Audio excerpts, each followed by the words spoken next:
I recently bought the gold Exorcist, but before I did some research on the internet, and there wasn't a whole lot of videos of people like myself, end users, so to speak, using one of these things. So I thought I would do a video for the people, the common person out there who's going to use this, and hopefully it'll be informational.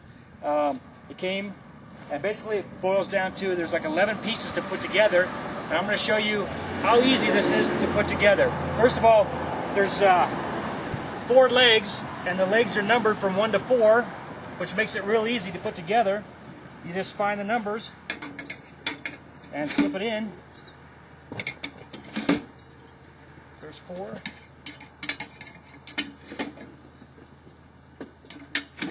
Just like that. Make sure the feet are pointed inwards. And there's these like little screws with threads, and it lines up perfectly. You really don't, his claim is you don't need any tools to put this together. You really don't. It's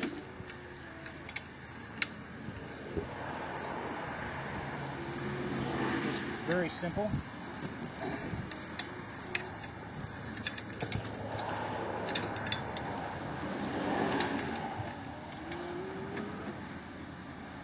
I tell you, out in the sun here, the black paint does get really hot real quick, so be aware. So there's the legs, set up like that.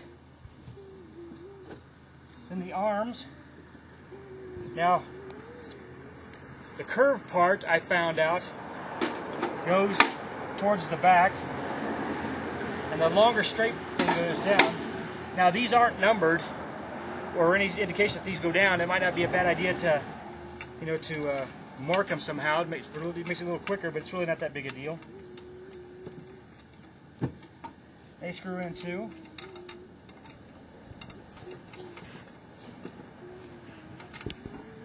Get it lined up.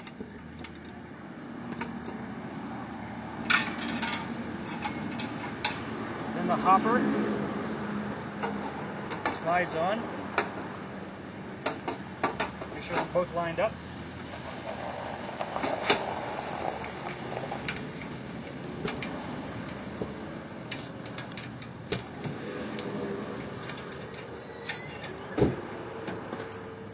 That's looking pretty darn serious. Video. I don't know. That don't look like fishing to me. We're doing a video. Excuse me. That's all right. Okay. And then this hooks up underneath the bottom here. Now, it's done pretty easy. Let's line it up.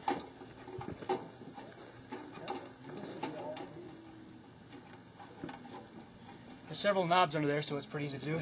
Now, this attachment goes right into the leaf blower and it screws down. I'll show you in a second. Now, I bought this extra clamp because there's really no other way to put that on there. I've been told that some people, they hook it up to there and they tighten it down, or they wrap duct tape around it. I didn't like that idea, so what I did is I got a sewer hose spreader that they sell in camping stores, or I should say camper stores, or maybe you can find one at a garage sale, or someone who camps has the same type of hose for their sewage. I spread it out so I could get it up over the little knobs there, and I screwed it down with a hose clamp. And then that just slips in here too. And screw that down. And you're basically good to go. There was a little oil bottle that came with it, with already oil in there. I went ahead and took a magic marker and marked on the number 3 a line so I could fill it back up with oil, and every time I know exactly it's the perfect amount to put in there. Something that I did have a little difficulty with that is making sure I had the right gap opening. I found a ruler to make sure I had it like 1/8 of an inch. In fact, I'm going to go probably buy a little tiny metal ruler to keep it with me, or try to come up with some kind of permanent thing I could put in here so I can quickly determine the distance of what it is. So, about ready to go. I got some concentrate. I'm going to run through here and give it a test, and we'll see how it goes. Oh, and also we got the filter The slanted edges go up, slips right in, and hooks down in place. And you're ready to go. I don't know why they put the filter in a wooden frame. I'm sure they've got a reason. I don't know why. I'm sure Mr. Cohen could answer that. Definitely makes it lighter than metal, maybe because of the static electricity it makes to hold the gold. It needs to be wood. I can just see that maybe in the future that wood gets pretty dinged up and pretty messed up if you don't take care of it. In fact, look at here, when mine came in the shipping, it was already damaged here a little bit. Nothing that probably a little paint can't fix, but you know, it does kind of look like the wood's rotted away a little bit, so I'd have to make sure I paint it sooner rather than later to keep this in good shape. Since there's no ruler or any way to measure what the distance is, I took a little piece of paper to start off with and measured out 1/8 and a quarter. So I just slip it in there. Makes it pretty easy to line up, see what the distance is, and I'll buy a ruler and then be a little more exact. Okay, I've been running it for about 5 minutes per instructions. I've got probably about this much of pure black sand. I'm going to run that through here first. I've made the opening pretty small because the instructions have said make the opening only as big as the stuff you're running through there. So we're going to give this a try, see what happens with the black sand.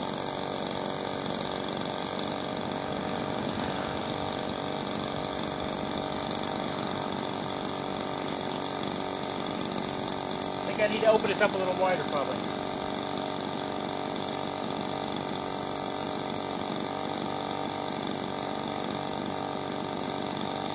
It did say to get an even flow. Now I'm getting pretty even flow through here.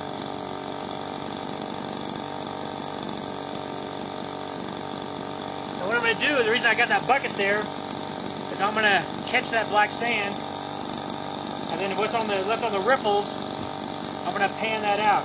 See how much we catch. Still some more black sand in here. I'm going to try to get that to run through. Open up a little more. Are you doing it?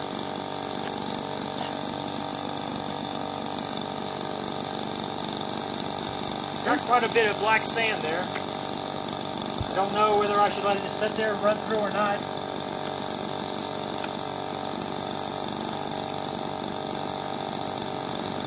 I'm going to shake it a little bit. I know you're not supposed to do that, but I want some of that black sand to go on down.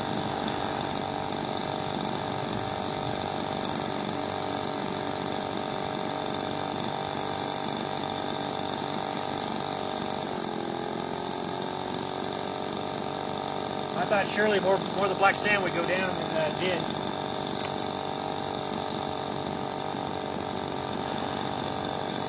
Give it a little more air, Dave, maybe.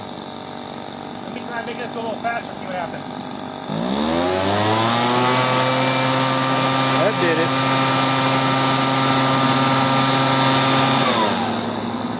it. That brought a bunch of it down.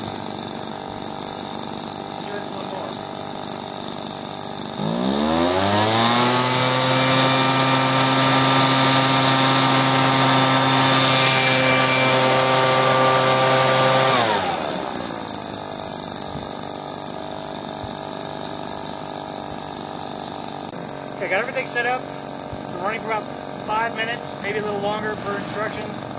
I've got pure black sand here. I'm going to run through and see whether it catches any gold that I missed. We'll just go ahead and go. I got it set at 1/8 of an inch right now. It should kind of cascade through pretty good.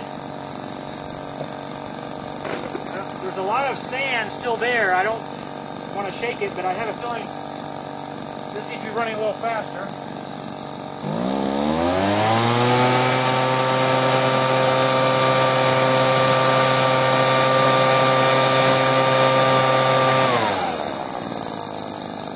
Seem to take most of the black sand out, so we'll pan it out later, see what we got. Okay, I've got 10 pounds of good concentrate here. I say that because what it is, it's concentrate from Felix Pay Dirt up in Alaska that I've screened down to 1/8. Actually, it's less than 1/8. It's gone through the 1/8 size screen, so it's that and smaller.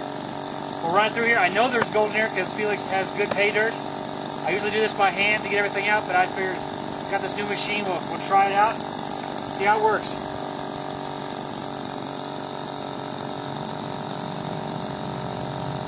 My batteries went dead.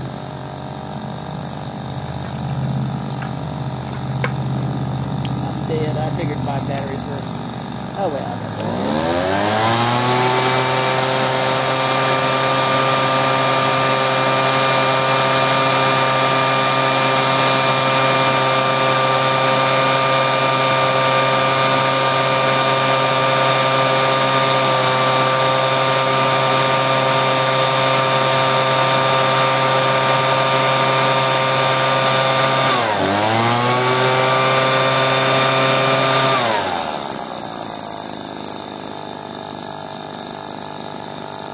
Doesn't seem to be flowing very evenly. Let me open this up a little bit.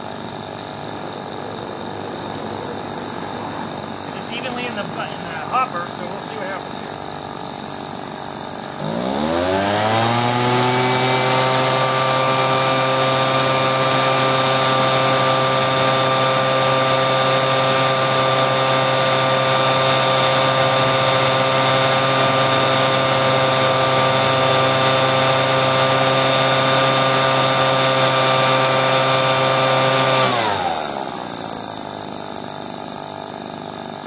The manual didn't say anything about making it go faster, but we'll see. It may be the wrong thing to do. We're catching in a bucket, so we can go from there. I don't know why it's not going on the other side. Maybe the thing's not level. We're in the ropes. Yeah. Now it looks like it just wasn't opening up very much on the other side. There we go. We're getting a little better even flow down through there. It looks like. I'm gonna move around.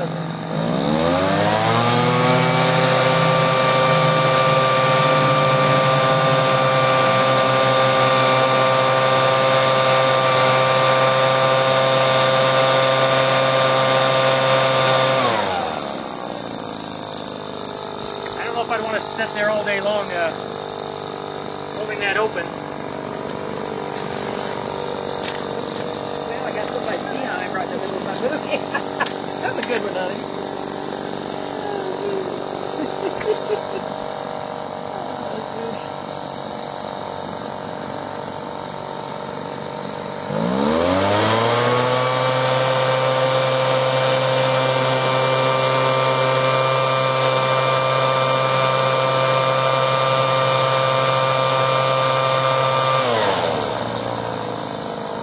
So it's about empty.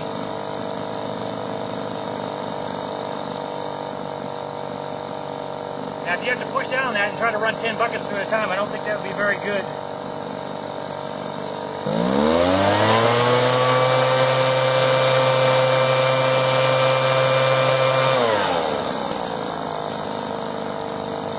Okay, and I guess I'm ready to pan this out, see what we got.